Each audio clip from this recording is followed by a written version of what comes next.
Welcome back, everybody. It's great to see you here. My name is Juliet Brodie, and I wear a couple different hats here at the law school. I'm the Associate Dean for Clinical Education, in which capacity I sort of administer and oversee all 11 of Stanford's full-time clinical programs. Superb. They are superb. Thank you. I get all that credit. If you have any issues, talk to Larry Marshall. I also personally run one of those 11 clinics, the Community Law Clinic, which is the one that's located off campus in East Palo Alto, which is kind of the heir to the East Palo Alto Community Law Project that many of you may have participated in when you were students here. So those are my two hats. But today, my hat is to moderate this panel, which is designed to introduce you all to, via our amazing students, to some of the other truly innovative curricular reforms that have been going on, I would say most dramatically in the past 5 to 10 years. So the purpose of this panel is to give you some specific examples of some of the work that our students are doing with the faculty for credit that might be somewhat different than what we all still picture as canonical law school, sitting in a classroom session. So I'm going to introduce them briefly to you. Then I'll give a little bit of an overview of what some of those curricular innovations have been. And then we're going to have each of them talk to you about their own participation in those classes and experiences. So, I'll just go down the row. To my immediate left is Hodgin Kim, who is getting a joint degree. She's already finished the coursework for her JD, and she is still at Stanford pursuing a PhD. So she will, at the end of a number of years, have both a JD and a PhD in extraordinary interdisciplinary program in environmental science and resource. Did I get that right? Environmental and resources. So Hodgin is getting a PhD and a JD. To her left is Scott Toussaint, who is a current 3L. And Scott is going to talk to you about some international work that he's had the opportunity to do through various different types of courses, including courses that have taken him actually overseas with the faculty to study. And he's also been involved in something that I hope we can talk a lot about, some of our policy labs, which I'll give you an overview of in a minute. So Scott's going to talk about that. Swain is also pursuing a joint degree, a JD, and a master's in international policy studies. And Swain has participated in no fewer than 3 of these policy labs that I'm going to explain in a moment. And Lucy's here to help me explain it, who does great work in the policy labs. And Swain also has done one of those full-time clinics. He did the International Human Rights and Conflict Resolution Clinic and is now continuing in that clinic as an advanced student. And then Amari Hammonds will round out the panel. She is a 2L, and she is going to talk to you about some of the stuff that she has already done and some of what she's looking forward to doing as she finishes her 2nd and 3rd year of law school, and why she came to Stanford and the amazing opportunities that are available to her in her interest in her field of study, which is civil rights and criminal justice, and to talk about sort of her rounding out her education. So that's what we're going to do, and then we want to hear your questions. So I've already started using some buzzwords that we use in thinking about the Stanford Law curriculum. And I want to, before they start bandying these terms about, I want to give you guys an overview of what they are. I think we've done a pretty good job on your shout out right at the beginning proves to me that we've done a pretty good job of getting out the message about our amazing clinical program. And I think most of you probably know that in the past 10 years, Stanford has literally just burst onto the scene in clinical education with an absolute best-in-show program. Oh, I know. It's terrible. It's terrible. Terrible. That is possible. So we are incredibly proud of our clinical program, and I'm incredibly honored to administer it.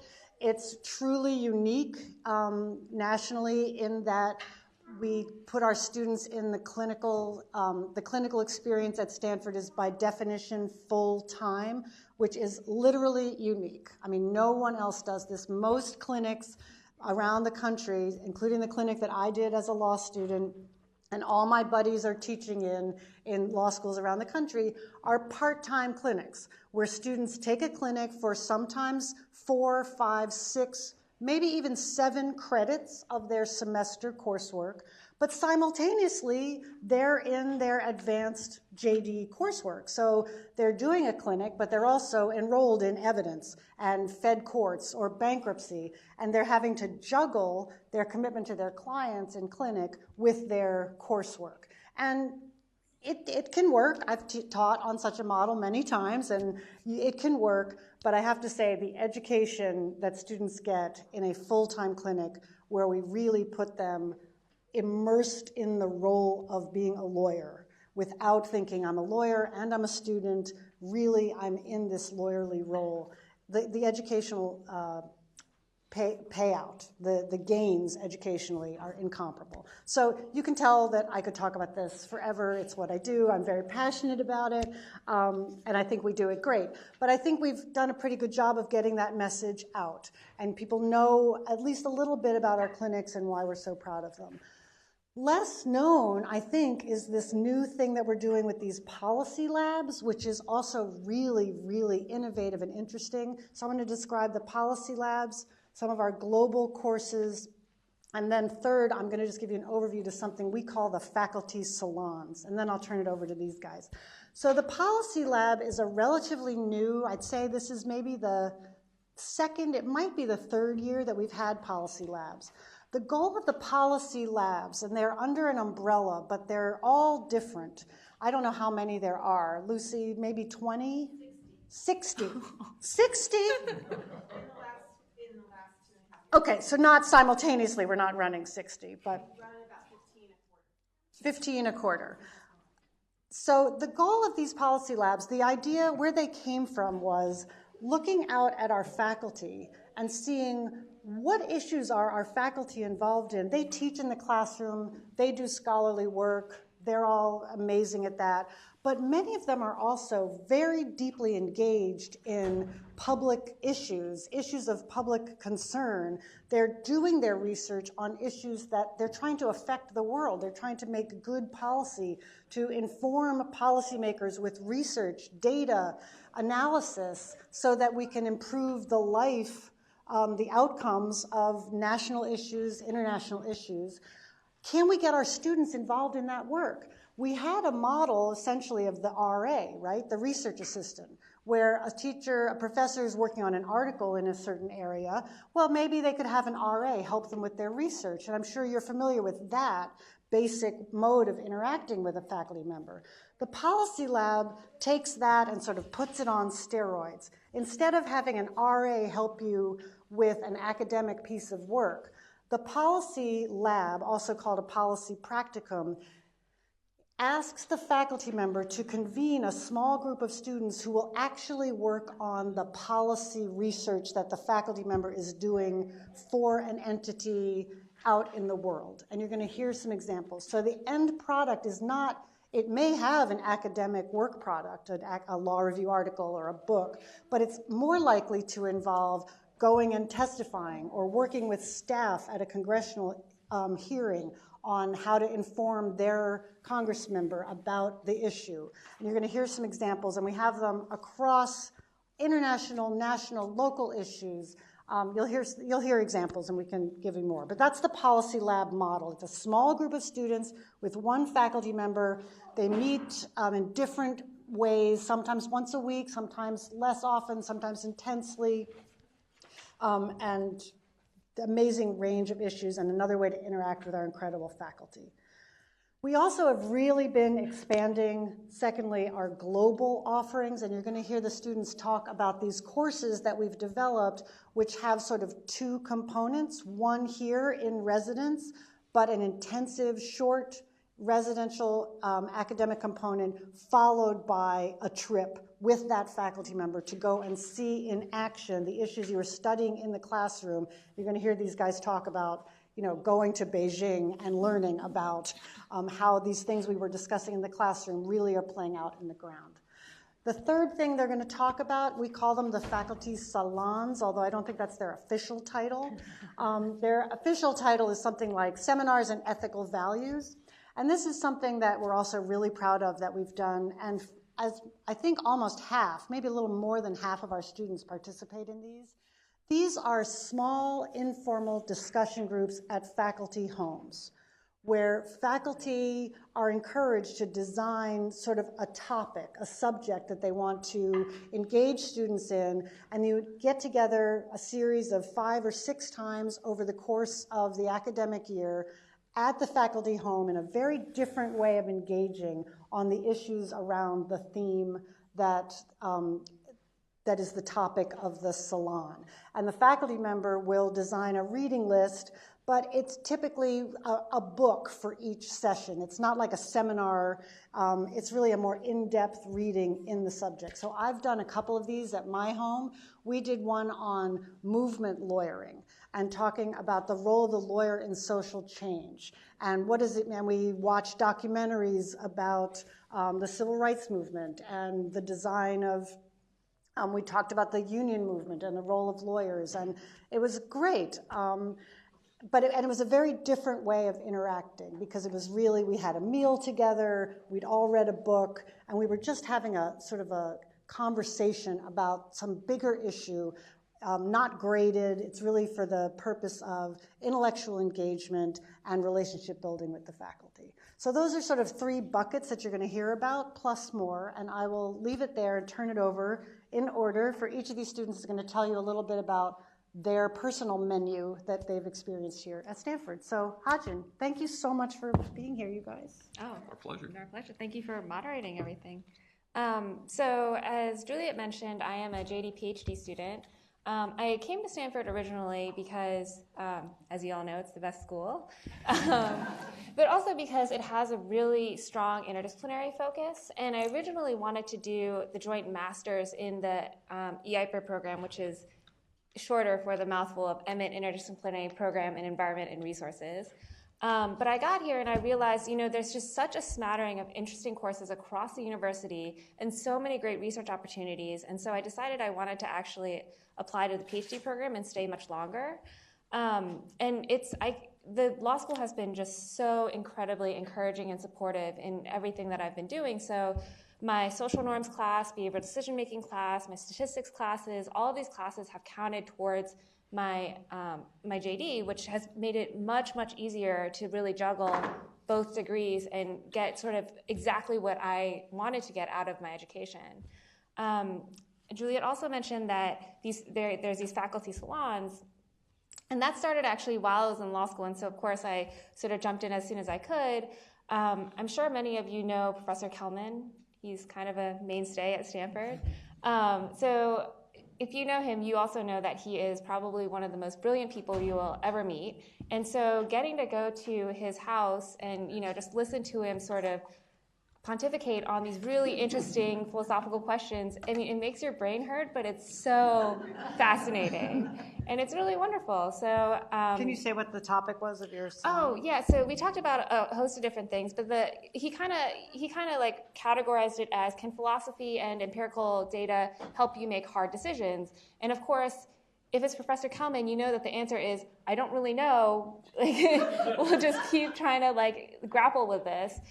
So we talked a little bit about, for example, how you would define coercion. And, if you really dig into it, everyone kind of knows coercion when you see it. Like, okay, if somebody puts a gun to your head, you're like, okay, you're being coerced.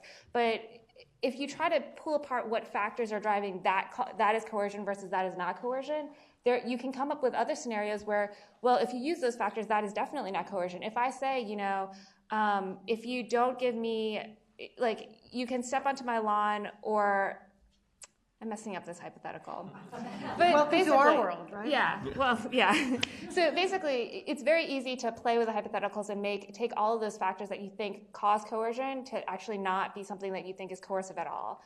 So it was just like an incredibly rich experience, really like wonderful and low pressure because you're in this completely casual setting of the faculty home, and it was wonderful. Scott. Good morning, everyone. I'm Scott Toussaint. My background before coming to law school, I'm a recovering foreign policy geek. I spent a couple years working on Capitol Hill and a few more years working at a foreign policy think tank. And so when I came to Stanford, I came here wanting to work on international transactions after graduation. And Stanford has really allowed me a lot of ways to do that, some that I saw when I was an admitted student and some that have been entirely new since I got here. One of the things I knew coming in the door, and that shows up a lot in the admissions literature, is sort of the interdisciplinary focus, being able to take classes across the university now that we're all on the quarter system. And I've gotten to sort of sample a menu of classes here at the law school and sort of elsewhere around the university, where I took a class on international deals here where we were designing an investment into North Korea, and you're sort of working through this knotty problem of how do you protect an investor in a country where there are all but no private property rights, and you pull the levers that you can and you see how exactly that works. I took a class over at the GSB on high growth ventures in emerging economies. So instead of looking at it from a legal standpoint, what's the contractual structure, it's more how do you build your audience? To what extent can you steal Uber's model or someone else and make that work for you in Latin America? And then I also took a class over in the engineering school, one called Entrepreneurial Thought Leaders, that they do every quarter, where they bring in founders to sort of talk about kind of what led them to start their company, what challenges they ran into, what advice they'd have for other people who are interested in either working on or advising an entrepreneurial venture. So that sort of thing I was able to see coming when I got here. One of the pleasant surprises I found is starting last year, the law school started doing these global field study trips. They did 2 of them last year, I think, 3 of them last year, another couple this year. The one that I joined was on comparative venture capital in China.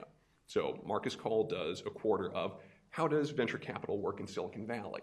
How does it work in Europe? How does it work in Asia? To sort of see to what extent the model that we have here can be exported. And then you spend spring break with him and 15 other students in Beijing, meeting with securities regulators, meeting with entrepreneurs, a startup incubator. I'm sure I'm missing others. We had meetings at the US Embassy, sort of working your way around the city to see, okay, we've done the theory in class. How does this work when the rubber hits the road? And then this quarter, I'm working on a policy lab, which is less related to international deals and more just material that I find interesting on the side. Where, like Juliet was saying, you take these interesting real-world problems, you take the fantastic faculty we have here. So I'm working with Nate Persily, who is the guy on election law. And he's really trying to work through this question of, we're at an inflection point in terms of how campaigns and elections are fought. It's been TV advertising as sort of the main medium up to this point. Sometime within the next, it's unclear precisely which cycle, but online advertising will gradually supplant that. And when it comes to the way campaigns and elections are regulated, there's a well-defined body of law and regulations for TV advertising. It gets a lot murkier. It's sort of the Wild West when you're dealing with online campaigning. There isn't that sharp, clear divide between who's an American and who's a foreign national online. It's less clear who's a journalist and who's not. If you're blogging, which side of the line do you fall on? So we're preparing research and recommendations for the Bipartisan Policy Center to figure out, okay, as elections start heading in that direction, what sort of tools do they have at their disposal to mimic and to develop some of the same protections that we have in sort of the pre-online era? Great. Awesome. Yeah, no, I was lost in that story.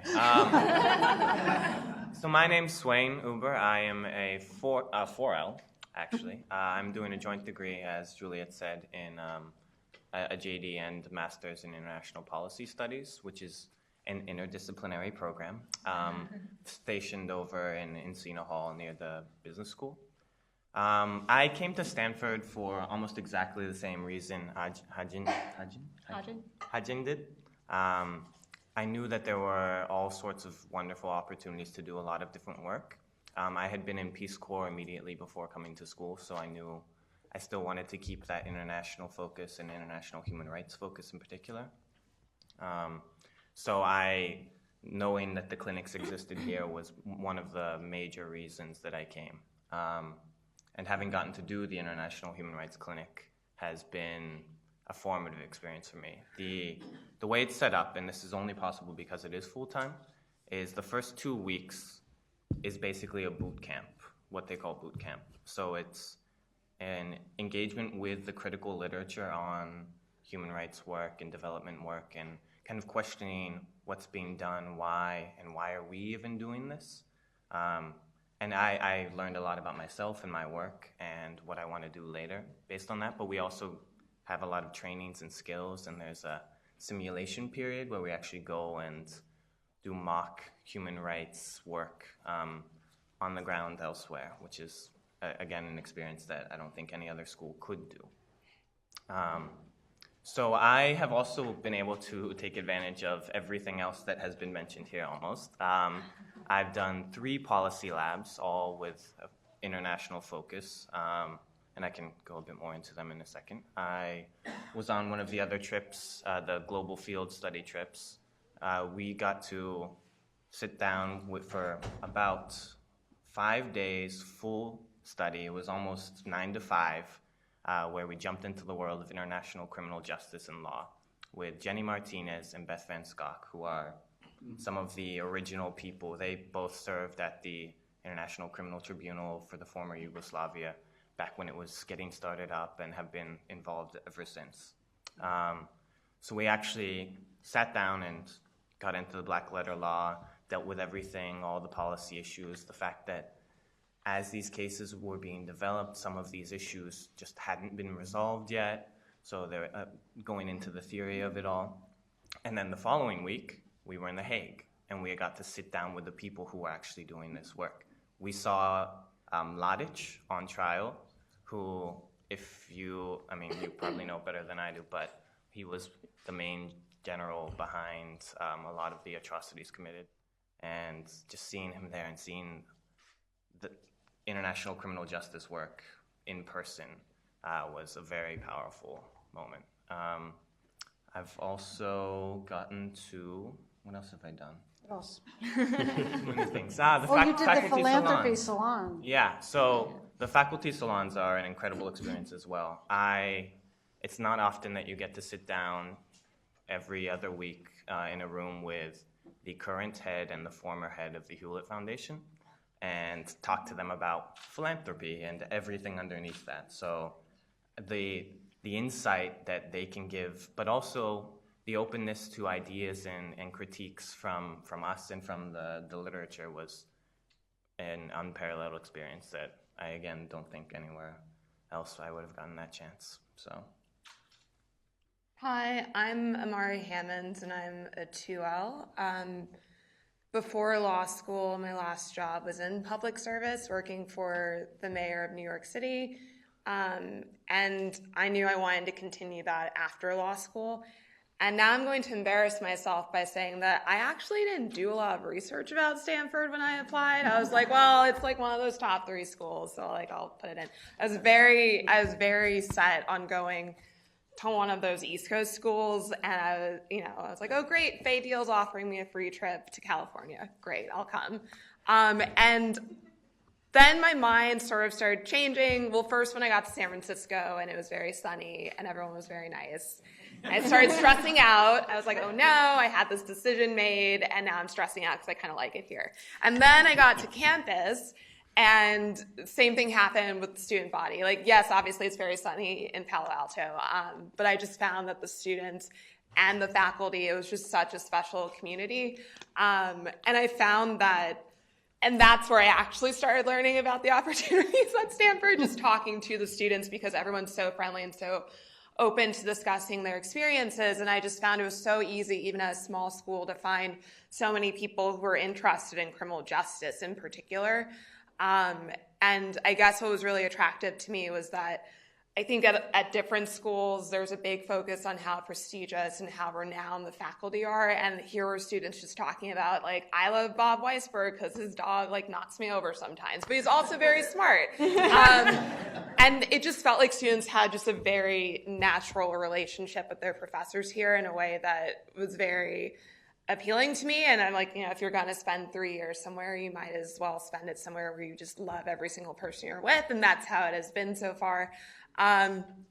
In terms of, I will say the one thing that was very appealing to me in terms of curriculum was the fact that you spend your entire quarter doing your clinic, because the idea of having to choose at times between getting reading done or doing something for class and like doing a good job for my client, that just seemed very stressful and not the way I would ever want to operate as a lawyer. So I didn't understand why I would want to do that in school. So Stanford was pretty much the only school I was looking at that offered that. So in terms of I have not done a clinic yet. I'll be doing the criminal prosecution clinic in the winter with Professor George Fisher. We work at the Santa Clara County DA's office. So this quarter I'm taking trial advocacy to make sure I don't look foolish in court. And in terms of student leadership things, I'm the Black Law Students Association's one of the academic co-chairs for the association. So I'm the one telling all the 1Ls, like, yes, I understand you're stressed. I was too, but it's going to be okay. And telling them all the reasons why it's going to be okay. And then one of the things I started last year was a race and criminal justice reading group, which is led by me last year by a 2016 person and this year by another 2016 person and Professor David Sklansky, who's a new criminal law professor here, and the reading group. So there are a lot of one credit opportunities to focus on something you're interested in. I think with the reading group, we specifically didn't want it to be for any sort of credit, and we wanted students to feel like they could pop in and out whenever they wanted to. The inspiration for the reading group was because of all of the tragic events that happened mainly during my first year of law school. I'm from St. Louis, and my sister knew Michael Brown's mom. She went to high school with her, so that affected me very personally. And then I lived in New York for 9 years, and I was working for the administration when Eric Garner happened, and was working for Bloomberg when stop and frisk was being litigated. So the reading group is just an opportunity for people to discuss issues through readings and soon movies and shows like The Wire in a less formal, more, safe setting. And I think it's been a nice way for students to find each other. And then also everyone loves David Sklansky, so we enjoy spending time with him. And then the other student leadership thing I do is street law. We have a number of pro bonos here. So street law, we go to the local juvenile detention center, Hillcrest in San Mateo, and we teach kids about the law, their rights under the law, how to make smart choices given the law and their rights under the law. I think a lot of times kids at Stanford, I said kids, that was funny, students at Stanford, we just kind of naturally fall into the things that we like, and that's how leadership happens here. I think in high school, a lot of times you were trying to find ways to add a leadership thing to your resume, but I don't think that's how it happens here. I think I wasn't planning to be a student leader in street law, but in the course of being a volunteer teacher last year and specifically teaching the girls class, they had wanted to do the lesson on illegal underage sex, which is about consensual sex. That's illegal. But during the course of teaching that, a lot of questions came up with the girls class specifically about non-consensual sex, because a lot of them had been in those situations and weren't really sure what their legal rights were, both before it happens and after it happens. And so I felt like I really wanted to make sure that we actually had a full lesson about non-consensual sex, both for the girls class and for the boys class. So that's how I ended up being on the curriculum board for street law. Those are my things. Wow, and I'm looking at a list, for each of them, there's more stuff they could talk about. So you can ask them, if anyone wants to just ask a general question, tell me something else. They will all have something else to tell you. I want to ask you guys to reflect on one specific thing, which is in the clinical program, we put students what we call enroll, and we have students functioning as a lawyer, and we teach them in the clinical program, some really foundational, conventional lawyering skills, like how to do an attorney-client interview or how to negotiate with an opposing party. But we also really emphasize, and like most law professors, I'm asking a question by making a speech first. We emphasize that in the clinical program, even if you're in one specific type of clinic, like say the environmental law clinic, the environmental law clinic is not just for students who want to go on to be environmental litigators, but each clinic teaches skills and professional competencies about how to function in the world as a lawyer that will be transferable even if you go into an area of practice that has nothing to do with environmental law appellate litigation. So this idea about learning transferable skills and professional competencies, which is kind of a buzzword for things like leadership, communication skills, how to project management, these sort of tasks that you're likely to be performing in your early years of practice. I'm wondering if you could say how some of these experiences have also helped you develop your confidence and competence in those realms that you see yourself using in your early years of practice. So you're nodding. Scott, you want to say anything about that? No, I'm happy to take a swing at it. I mean, I think one of the things that I've found from some of these experiences that sort of fall outside of the traditional law school experience, the global field study, the classes across the university, it teaches you to speak to and write to a different audience than I think you're used to as a lawyer, where there's a tendency, particularly in legal writing, at least my experience has been, to write as a lawyer for a lawyer in ways that sort of get lost on other people. And sitting down and taking classes with engineers, with business students, the worldview and even just the language that's used to describe these ideas is very different. You get sort of a cross-cultural version of that when you're sitting in Beijing talking to a securities regulator. Likewise with the policy lab, it's very easy to write in a very academic way or a very legalistic way. And for a member of congressional staff, someone at the White House like that, that's not as useful as being able to have sort of concrete recommendations of do X, do Y, do Z, and it'll lead to this desirable outcome. Anybody else have thoughts on? Yeah, no, I would say absolutely. Let me make sure this is on. One of the things that appealed to me about the Human Rights Clinic in particular is we're viewed as advocates even more generally. So it's not specifically only legal skills that are being gained. So there is definitely a legal component. Often there are cases being brought, there's litigation underway, either in the domestic sphere here or other countries, or in international tribunals and commissions. But what we do a lot of is advocacy work. So we work with clients, usually human rights organizations or groups, and clients in the policy sense, in the advocacy sense, not necessarily in they are our client, we are serving as a legal entity. But doing basically a lot of the things that Scott said. We need to do research, but a different type of research. It's not on Westlaw. It's out in the field. It's speaking with people. It's interviewing people who have been affected by certain things, or policymakers, heads of communities or businesses, depending on what it is. And you end up often with reports. A report on itself sometimes does something, sometimes doesn't, but it's the advocacy plan around that report that can make a big actual policy difference. I believe it was 3 years ago now almost, there was a big splash report that was living under drones, and this was that came out of the Human Rights Clinic, and this was before drones. We all know about it now. It's common knowledge these days, but back then the government hadn't admitted to using drones at all. They said we can neither confirm nor deny, etc.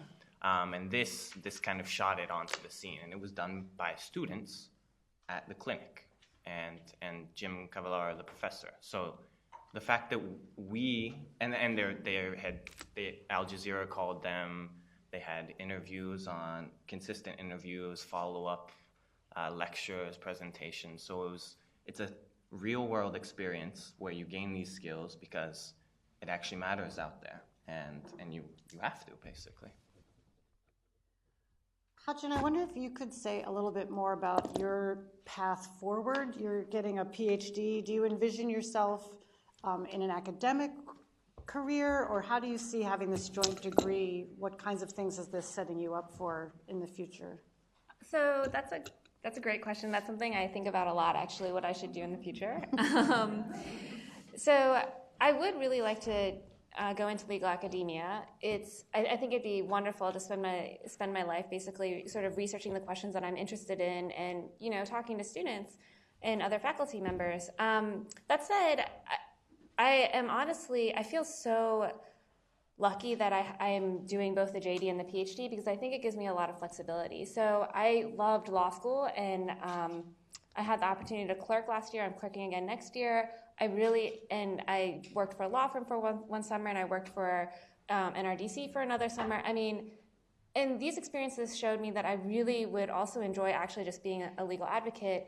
And so, I struggle with this because I don't actually know what I want to do because there's so many, I feel like there's just so many opportunities that would be just great to pursue. I think so the JD obviously gives me this sort of path to being a litigator, and the PhD gives me this path. It makes it a little easier if I do want to go into legal academia. But it also, some of the people I most admire are able to sort of, as Juliet does, wear many hats, and that's essentially what I'm hoping the PhD will give me, this ability to, say I am lucky enough to get a job at NRDC or somewhere like that. I would like to do both litigation and policy, and I think the PhD helps me sort of understand what the research tells me for what type of policy would be useful and why. So I am taking a really intensive statistics course right now. That will help me actually understand, okay, this was a crappy study, we shouldn't listen to it. Or this was actually, a really well-run study, we should weigh it a little more heavily than this other one. So more than anything, I think the joint degree is giving me a lot of flexibility, but of course that's a pro and a con because it means I have no idea what I'm going to do. And so that I ask myself that also. Yeah. Well, let me open it up to questions from you all, see what you'd like to hear from these students. In the pink jacket, yes. Congratulations to all of you. It's fantastic. I'm wondering, as Stanford has moved to expand from just some clinic work where maybe you're advocating in particular cases to policy positional work, is there a vetting process for which those particular proposals are subjected, or is it just whatever professors happen to be working on? Because as you move to policy, I could see issues certainly arising as to what position the law school is taking. These often two sides to these positions. That's a fantastic question, and I think I'll take that, letting the students don't need to answer that question, but I'll give it a shot. It's a great question, and I think these policy labs are still relatively new, and whether there are limits on what direction they could go in is still unknown. But I'll say this, for the most part, faculty are free to pursue with their academic freedom sort of their intellectual interests, and of course those intellectual interests take different faculty members down different paths, and those paths do sometimes lead to, two individual faculty members could come to a very different intellectual conclusion about an important public matter of public policy, and we understand that. That's robust intellectual life of a vibrant academic institution.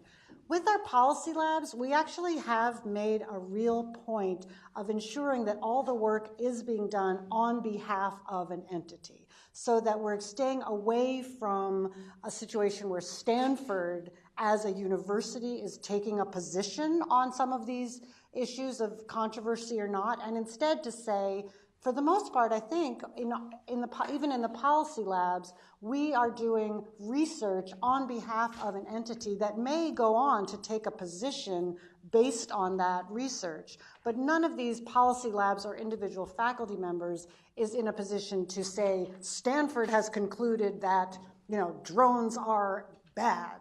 Because some people at Stanford think, it's so silly, I don't mean to make light of a, very serious issue. But, you could see individual faculty members are free to conclude differently on two different sides of one issue, but neither can speak for Stanford. And the policy labs don't lead to that either. And I'm going to let Lucy help with this answer. You want to introduce yourself, Lucy? Yeah, my name is Lucy Herman, and I'm a program manager at the policy lab. I'm a lecturer here at Stanford Law School. I'm not a lawyer.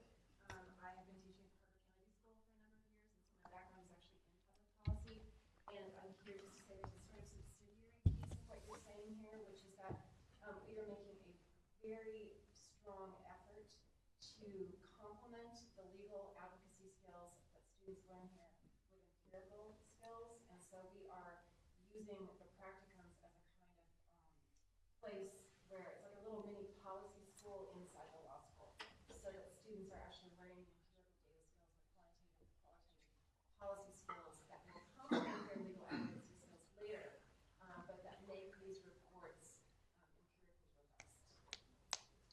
empirically robust. I saw a couple other questions before. Yes, in the back. It sounds like most of you, I think maybe all of you, took time off undergraduate and law school, which was more the exception back when I was in law school. And I wonder if you could speak to if that has enhanced your law school experience, and if so, in what ways? Yeah, I took 5 years off between undergrad and law school, and I really don't want to knock people who go straight through, but I'm not sure how I would have done that. I feel like it just put me in a mental space where I knew how to make my own priorities and not, I think there's a tendency in law school to see that everyone else is going for this particular clerkship or trying to get after this particular professor or like something. And I think that when you have been out for some time and you've been through the process of doing a job and realizing that job didn't work for you, and taking other jobs, I think you get really good at making what I've come to call big girl decisions, where you just, you do what's right for you. And so I think that was really helpful. And yeah, I don't know, I hate to say it, but I think that in some ways, taking time off can, like, it helped me connect better with my professors because I just had real world experiences to talk to them about. I think even in terms of applying for clerkships, I know that like the clerkship process is so competitive here, and unfortunately it might just be that you have an interesting resume and that makes you stand out. And so I think both in terms of making me more like, I guess I don't want to say like mentally stable, but yeah, in terms of making me more like mentally sure of myself in law school, and just in terms of, I guess, practical advantages, I think it was a really good decision for me personally. I agree wholeheartedly. I think if I had gone straight through, I mean, I couldn't even imagine going straight through, but if I had, I think I would be much less prepared to take advantage of everything in the law school and kind of go my own way, because there is that tendency to go the path that is most tread. Like doing a journal, like everyone wants to do a journal because we're all told you're supposed to do a journal. Exactly. No, and whether or not you feel like you have to go to a firm to do this way, or what is or is not possible. Sometimes law school can, you can feel in law school that your options and chances to do different things is actually more limited than when you came in, which isn't true, but that's the feeling that it sometimes gets. So you have to, I think the experience of life before, and for me, Peace Corps and doing some economics research at my undergrad before that, helped me remind myself in those moments that, no, that's actually not true. There are much greater opportunities after this, as long as I pursue the things that I'm interested in and get the skills that I need to. I think it also just makes you really appreciate, like you come back from, so I worked in management consulting for 3 years before coming in, and also at a startup in Korea for a year. And it just made you, for me, it just made me really appreciate school. So, I think if you go straight through, you're kind of like, oh, I have another class. This is what classes are like. But if you take some time off and you come back, you're like, this is incredible. I get to sit here and just learn. I mean, so I thought that was, Yeah, no, class is great. Yeah. God, do you have anything you want to add? No, I was going to say very much the same thing that Swain did, which is it gives you both a much clearer sense of who you are and what you came here to do, in a way that I think there would be a lot more self-doubt along the way, particularly when you're getting sort of deep into, sort of 1L fall. You're taking 18 units, you're getting ready for exams, you're exhausted, you're reading 30 pages per class per night. It would be really easy if you just went sort of straight through and had it as a default choice to go, oh my God, what am I doing? Have I made a terrible mistake? In a way that if you've gone out and worked before, you can sort of step back and say, no, I've got clear reasons. I had those conversations before I ever came here about what do I want to do during my 3 years. Afterward, it's just much easier to come to with that frame of mind if you've gone and done something else first. Yes. Kind of a follow-on to that question. I was class of 70, so when I came, I would say 90% of us at least came straight through from undergrad. Part of that had to do with the draft, but are you all typical of the students today? You know, as I'm hearing their answers, I'm wishing I had the data at my fingertips. I don't know if anyone does, of what percentage of our incoming first-year classes tend to have come straight through from college. Anybody know? I think it's under half. Under half? I think that would be my I think guess. the average, or like the median entering age is 24, I think. So it's usually 2 years out. Okay, and if I could have followed of course, question, when I was here, I think certainly a majority, maybe a significant majority, we were all directed towards going to work afterwards at what would be described as corporate law firms. That doesn't seem to be an objective that any of you have. Maybe one of you do that. I can't. What's the typical student today? What are the goals? What do they see as their future? You know, good question. I'm trying to think, and again, someone please chime in if you've got a hard and fast number. My sense is a majority of the class still heads to a firm afterwards, but there's a very substantial component that either goes into public interest. I've got a number of friends that spent a summer at a firm and decided they were going to go into consulting or investment banking, into the nonprofit sphere. But again, if someone has sort of more kind of concrete numbers to attach to that, by all means, please. I think the numbers are still very high for the people who end up in a firm for at least a couple of years. If I could just interject, I think immediately out of law school, we still see certainly the plurality of the class goes to private sector practice or clerkship. So when you look at the pie, like most of the pie is taken up, although by no means all of the pie. And I didn't bring the pie, but I have it in my office, and we can tell you those numbers. The interesting thing that we know less about and are just embarking on what I hope will be a wonderfully informative study on where are they 5 and 10 years out. Because there is the data question of where do they go right out of law school has all kinds of, debt baked into it. Like for some of our students, they just want to go and go into private practice for some number of years, but where do they go next? And does it take some number of years for some of this other stuff to ripen for their career? And we're going to take a good empirical look at that. And one quick plug and/or caveat. Stanford has given me incredible opportunities. There really is, to follow public interest work and pursue the issues that I'm interested in. There is right now kind of a dearth of public interest fellowships within the school. So this is something that I'm going through the process of. I'm slightly concerned about being employed come next year. I think I have a pretty good shot and I have plenty of connections, etc. But as this is what first years are, when you're in the deep 1L fall, you're deep into contracts and torts, and you're like, will I ever be employed? What do I have to do? I have to go to a firm. So a lot of it is the easiest option. So people tend to stay maybe 2 to 3 years, but they came in wanting to go into public interest work. The opportunities just weren't necessarily there, and you have to commit yourself to it. So someone like myself, I came in knowing that I wanted to do it, and I've been pursuing that the entire time, which makes me a stronger candidate. But if people weren't sure, if they are less clear of their path, I think it's harder. And if there's not that sort of institutional support via first-year public interest fellowships, it's much more difficult. And sorry. And I want to clarify that I'm not opposed to the idea of going to a firm for a little bit. First of all, kids are really expensive. They're really expensive if you might be a single parent one day, or if you have to freeze your eggs, or pay for their college and stuff. So I think that for me, I think this is part of why it's great that I took time out of school.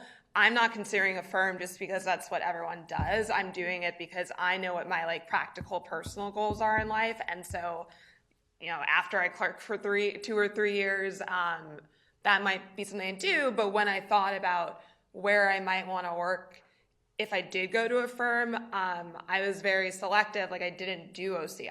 I went to professors I love and said, hey, you know me, and you know I'm like kind of do-goodery. Like, where do you think I might actually be happy for a little bit? And where might I go where they're going to be totally okay with the fact that I don't want to be a partner in life, and I will probably want to rotate to like in a U.S. Attorney's office or something. So I think that's another thing. Like, I feel like maybe a lot of people do go to firms, but I feel like at least with the environment here, it's fine to be able to make either choice and know that you're doing it for your reasons and not for anyone else's reasons. I would also echo that, because I think there's sort of this undercurrent of firms are the sort of last choice, but I actually don't think that's true. I think every student has their own motivations to do what they want to do. A lot of my friends went to firms not because they couldn't get another job, but because they're really excited about their firms. And some of my classmates are incredibly happy at their firms and are doing really incredible work. And that's, I think, the benefit of Stanford is that I know people from peer schools who they were just like really worried about getting a job. And for the most part, Stanford kids have the luxury of not having that concern, and it's more about like, well, what job do I want? And then you get to go to the whatever job that happens to be it in the private or the public sector. Yeah, I came. Yes, sir. I'm wondering if that's true in the public interest. It's harder in the public interest. And my question was going to be, with the experience that you've had, the students wouldn't have the experience at this point necessarily of knowing how graduates that have been in these programs, public interest, human rights, the clinics, and so on, that have wanted to continue in work like that, how much ability have they had to actually get jobs in those areas immediately after school? Yeah, well, I mean, I think Swain is absolutely right that one thing that we don't control is the market for these jobs and how many jobs are there. I think our students are incredibly well positioned to get the jobs that there are, but there are factors that we don't control. That being said, I think the recent data from recent years, everybody who's wanted to go directly into public interest work has been able to do that. We don't have students floating out there for 2 and 3 years or even 2 and 3 months without work, whether they got their first choice job in their first choice location, but people are getting public interest work out of Stanford. A couple things that make that possible: the loan forgiveness program, which is, one of the greatest things that's ever happened to Stanford Law School, is amazing because it really should remove the financial barrier that some students, because of their debt, might have to pursuing lower paying work in the public sector. The only reason I'm in law school. It's the only reason. Actually, I would not have come back to school. We hear that from a number of people that, and when I was a law student, you knew if you're going into that kind of line of work, you're just making it. We did not have that kind of support. It's incredible. The other thing I would say is the Levin Center, which is a enormously successful operation that prepares students not only through public service and public interest curriculum to prepare them for work after they graduate, but has a really amazing career center, career counseling, networking operation that, again, puts our students, I think, even in a tight public market, that puts our students in as strong a position as they possibly can be. Just to go back to the last question on public versus private, for those of us interested in going to firms, which I think I may be the only one in the panel who came in wanting to go to a firm, I'm leaving wanting to go to a firm, the opportunities are fantastic. We had a conga line of 200 top-tier firms. Competing for you. Yeah. They want you. And 180 of my classmates. Yeah. So if that's the route you want to go, the opportunities are unbelievable. Yeah. I think we have time for another question. Yes? Yeah, first a statement. It might be helpful to know that we actually can designate our donations to the school for the clinic program and assist the clinic program that way, which we do. Thank you. This question may show I'm in the 10% that didn't get the word and certainly will date me. How do grades work in this system? Oh, it's great. So we now, they want to answer. Great. It's we're on the HP system now. You know that the whole law school has converted to relatively recently, 7, 8 years ago to a grading system that has, instead of A, B, C, D, or A minus B plus, or even what we used to have, which was a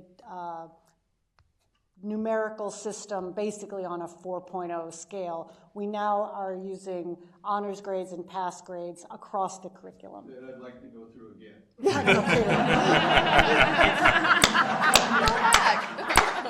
It's significantly less stressful. With that as context, let's hear what the students have to say about this. So actually the most fascinating thing that's come out of this is I think Professor Mark Kelman and Professor Dan Ho did a study on sort of what happened with the grade change. And one thing they showed is, I think in the past, there's been a consistent effect of the top law schools where men and women enter at the law school sort of with semi-equivalent credentials, but then there's a very big gender gap emerges throughout law school. So men happen to end up doing much better. And I saw this actually, when I was clerking last year in the hiring process, there were way fewer qualified female candidates than male candidates. But one thing that's been wonderful about the HP system at Stanford, and also some of the other curricular developments, is that gender gap has disappeared. And I think they don't know exactly why, because they just saw that it happened. And I feel this is true just from my experience at Stanford. I didn't understand there was a gender gap until I started the clerkship hiring process, because to me, the men and women in my class were equally likely to speak up, were equally likely to be strong students. There didn't seem to be this difference. And so besides the sort of practical everyday, I love the fact that I'm not as stressed about grades because it's HP. I think it's actually had an incredible cultural impact on the school, and it's just wonderful for that we can basically eliminate that difference.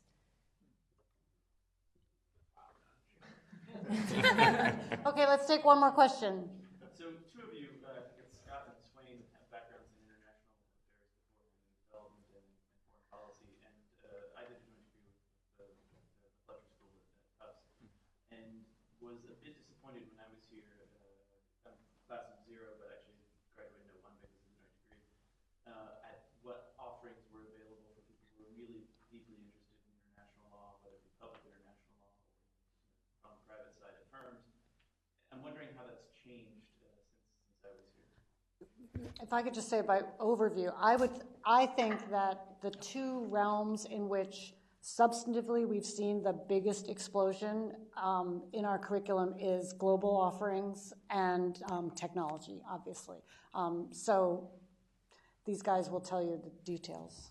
Maybe you could speak to the public side of the equation. Sure. I think I even have noticed the difference between my first year and now, in terms of the changes and the more internationalization of education here. I think it's still moving in that direction, in the positive direction. I don't think it's there yet.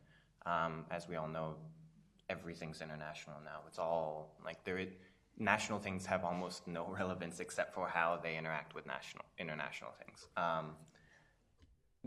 I think the clinic coming, the International Human Rights Clinic becoming a big part of this has kind of helped push the international field within Stanford a bit more that direction. I think, just the different offerings, the global field study, which we've both done, was just a wonderful experience.